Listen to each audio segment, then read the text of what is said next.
Un jour peut-être, en marchant le long d'une rivière, en prenant ton bain ou tout simplement en buvant un verre d'eau, tu entendras une petite voix. Bonjour, comment tu t'appelles? Tu te souviendras alors de l'histoire qui est arrivée à Eddie, le fils de mon voisin, un soir qu'il se brossait les dents. J'y croyais pas. Une sorte de petite bulle d'eau qui me parle dans le verre à dents. Bonjour, comment tu t'appelles? Trop fort. Je me croyais comme dans un film à la télé. Moi je m'appelle Eddie, j'ai dit. Moi, c'est H2O. H comme hydrogène, O comme oxygène. Je suis une petite goutte d'eau pure. Une petite goutte d'eau pure. Voyez-vous ça? Elle se prenait pas pour n'importe qui, celle-là. À qui tu parles? A dit ma mère. Et ne laisse pas couler l'eau du robinet quand tu te brosses les dents. Elle a raison, ta mère. L'eau est un bien précieux. Voilà qu'elle s'y mettait, elle aussi. Faut pas gaspiller l'eau, faut pas verser n'importe quoi dans les WC, dans l'évier, faut pas polluer les rivières. Bon, ça va, j'ai compris. L'eau est un bien précieux. On sait bien que ce sont les enfants qui font le plus attention. H2O a alors entrepris de raconter son histoire à Eddie. Un vrai film d'aventure. Écoute ça. Ça commence dans l'océan. De là, elle s'élève dans l'air, voyage dans un nuage, retombe sur la terre et s'infiltre dans le sol. Ensuite, tu la retrouves embringuée dans une histoire de forages, de tuyaux, de châteaux d'eau, de pompes qui l'amènent en ville jusqu'au robinet. Et c'est pas fini, car la voici à nouveau sous terre, dans les égouts, pour aboutir complètement épuisée dans une station d'épuration. Rejetée dans la rivière, elle finit par retrouver la mer et ses grands copains les dauphins. Tu parles d'un méga périple. Elle appelle ça le cycle de l'eau. Le cycle de l'eau. Là, je dois dire qu'il m'a surpris, Eddie. Surtout lorsqu'il a affirmé, très sûr de lui, « Tu comprends? D'après la loi de Lavoisier, rien ne se perd, rien ne se crée, tout se transforme. C'est pareil pour l'eau sur la Terre. La quantité d'eau totale est restée inchangée depuis plus de 3 milliards d'années. 3 milliards d'années! Tu te rends compte? et c'est H2O qui t'a raconté ça ?» Pour commencer, elle m'a expliqué comment, chauffée par les rayons du soleil, l'eau des océans, des lacs, des rivières s'évapore et passe à l'état gazeux, comme l'eau qui chauffe dans une casserole. Elle m'a également parlé de l'évapotranspiration. C'est la transpiration des plantes qui dégage aussi beaucoup d'eau, en particulier les arbres dans les grandes forêts tropicales. Je parie que tu n'y avais pas pensé. Et toute cette eau évaporée s'élève dans l'atmosphère. Du coup, en se refroidissant, la vapeur d'eau se transforme par condensation en minuscules gouttelettes qui s'accumulent et forment les nuages. Tu vois, c'est simple. Eddie était devenu très savant. J'imaginais la scène avec H2O dans le verre à dents, en train de lui raconter son méga périple.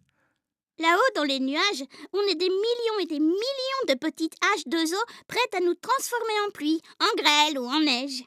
Le vent nous pousse vers la terre et hop, on se précipite. Nous voilà de retour. Il pleut, il mouille, c'est la fête à la grenouille. La grenouille a fait son nid dessous un grand parapluie.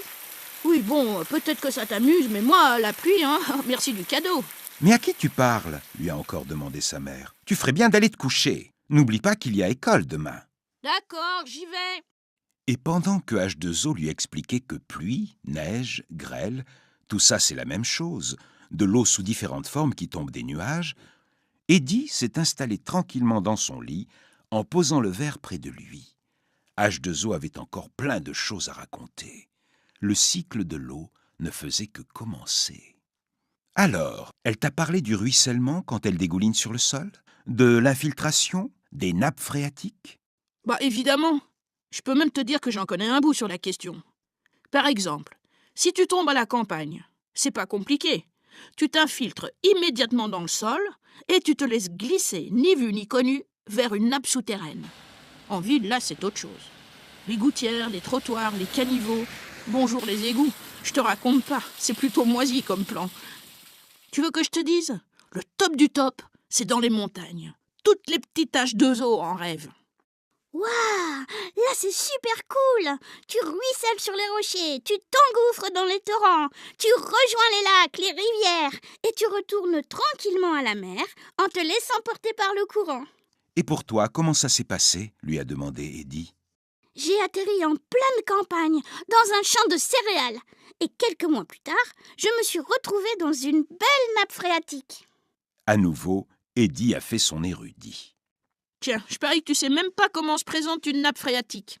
J'en avais une petite idée, mais j'ai joué les imbéciles. Comme un grand lac souterrain, évidemment. Trop nul! Quand je vais raconter ça à H2O, alors là, elle va bien se marrer. Bon, je t'explique. Une nappe phréatique, c'est comme une éponge géante logée sous terre. Au début, elle est à sec.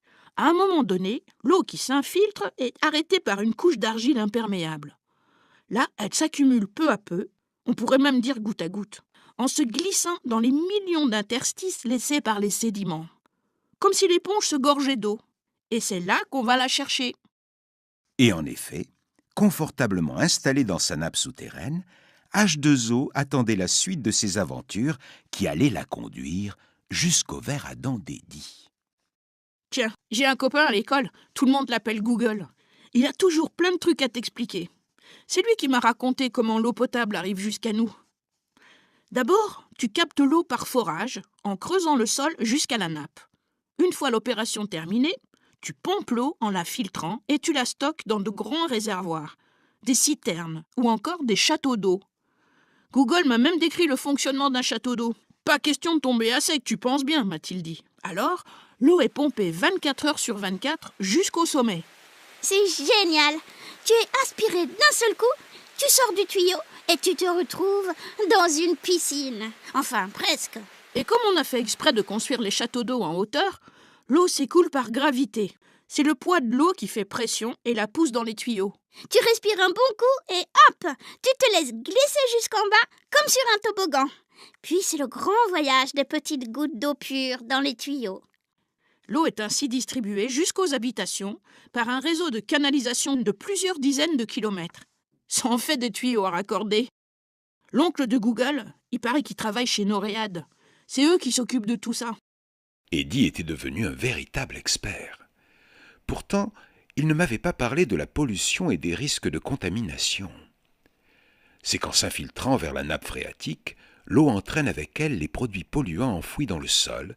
Du coup, la nappe phréatique risque d'être elle-même contaminée. Voilà pourquoi elle est parfois filtrée, purifiée et désinfectée dans des stations de traitement d'eau potable. Et un contrôle régulier du réseau permet de vérifier la qualité de l'eau distribuée. Et voilà comment la petite goutte d'eau pure s'est retrouvée dans ton verre à dents. Poum poum pidou. Poum poum pidou.